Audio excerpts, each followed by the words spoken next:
ஒளி இருந்தா கண்ணுக்கு முன்னாடி இருக்கிறதெல்லாம் தெரியும்.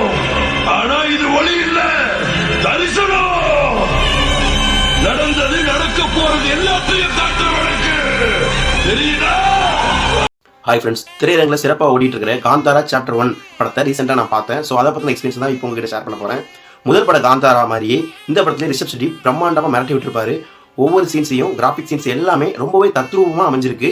ஸோ இந்த படத்தை வந்து தியேட்டரில் பார்த்தீங்கன்னா ஒரு நல்ல ஒரு எக்ஸ்பீரியன்ஸ் கிடைக்கும். ஒவ்வொரு காட்சிகள்லையும் மெய்சிலுக்கு வச்சிருக்கிறாரு. இந்த படம் வந்து ரொம்ப பிரம்மாண்டமாகவும் சிறப்பாகவும் அமைஞ்சிருக்கு. கண்டிப்பாக இது தியேட்டரில் போய் பார்க்க வேண்டிய ஒரு படம்.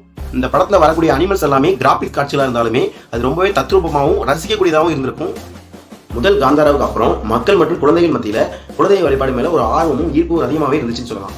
காந்தாரா சாப்டர் 1ல இன்ட்ரோ சீன்லேருந்து கிளைமேக்ஸ் ட்விஸ்ட்னு எல்லாத்துக்குமே ரிஷப் ஷெட்டி மிரட்டி விட்டுருப்பாரு. ஸோ இது இந்த வருடத்தோட டிவைன் பிளாக் பஸ்டர்னு சொல்லலாம்.